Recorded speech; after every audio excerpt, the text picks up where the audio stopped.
Okay, click on CCS. We'll click ಆಯ್ತಲ್ವಾ, project new, click on new, give some name here. So DD1 I will give, and here you have to select PMS 320 C67 and then click on finish. So ಇದು ಬರುತ್ತೆ. Next, click on file, click on new, DSP BIOS, click on this.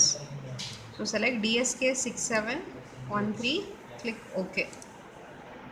Okay, then you will get this file, save. Okay, save it in your folder. Where is your folder? It will be in my projects. Go to my projects and then go to dd1. Okay, dd1 is your project.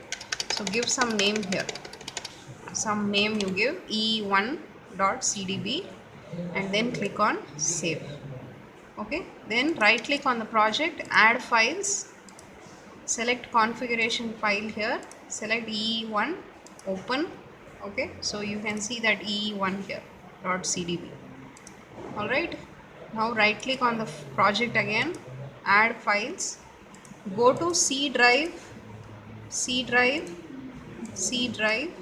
Studio C6000 DSK6713, include. Okay, select all files here, click on DSK6713, control DSK6713_AIC23.h, and then click open. Okay, so you can see those two files will get added here. Then right click on it, add files again, go to lib,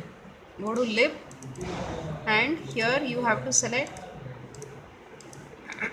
you can either go for object and library files, DSK6713 bsl.lib, select that, open. Okay, so you can see that file will also get added in the library, DSK6713 bsl.lib. Okay, you can see that here. All right, now we have added all the files, so you have to add the source file. So click on new, source file. So here you will have to type the program. All right, now before you type the program, you will have the notepad here, right? You have the program here, right? So you can just copy this, Control A, Control C,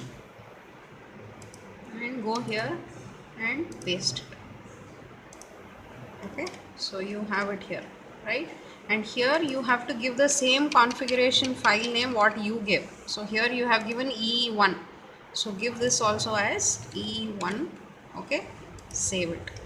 So save it in your same folder where you have created your project. Go to my projects and then go to dd1, and here you can save the file. So I will give src.c. Okay, save this file. All right, and you will have to add that file to your project. Add file, go to again my projects, go to my projects, dd1, and here you have to select .c file, open. Okay, so you can see that source.c here. Now these coefficients you will have to generate in MATLAB. How will you generate these coefficients in MATLAB? Go to MATLAB. Okay, go to MATLAB, and here you will have to type h is equal to FIR1. Okay, open brackets, 31 comma 2000 is your cutoff frequency, divided by 48,000 divided by 2, that is 24,000 sampling frequency, divided by comma hamming of n plus 1. Instead of n you can give 31 directly. Okay, press enter, you will get the coefficient. So you will have to copy all these coefficients. Ignore the column information, copy the coefficients and separate all of them with a comma sign. So that is what you have here. Okay, and in the exam this part will not be given, this part of the function will not be given, you will have to write this part.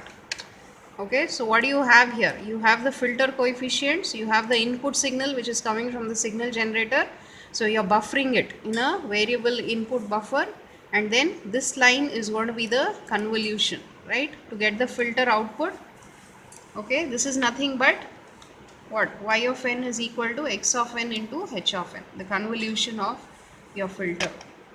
All right, So you have created the source file, save it. Okay, so once you save the source file, go to compile file. So file gets compiled, 0 errors. Now go to project, build. Okay, 0 errors again. Okay, 0 errors, warnings is okay, you can ignore, right? Then go to debug and then click on connect. So it will connect your target.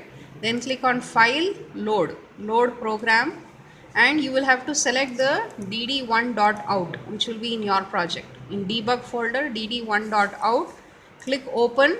So that's going to load your program. Okay, so once you load it, you will have to click on run, and you can see the output in the oscilloscope.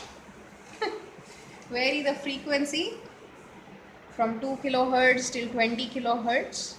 Change the range, make it 20. 20 kilohertz, yeah. Change the frequency. So when you're at 2, it is okay. Beyond 2, you will see the signal will start getting attenuated. Okay. So what is that frequency? 100 hertz, 100 hertz, all that will be remaining the same. You have set it to 2 volts something, right? 2 kilohertz, that will remain the same. Beyond 2, you will see the attenuation. So this is at 1.8. Now you increase the frequency, go beyond 2 kilo.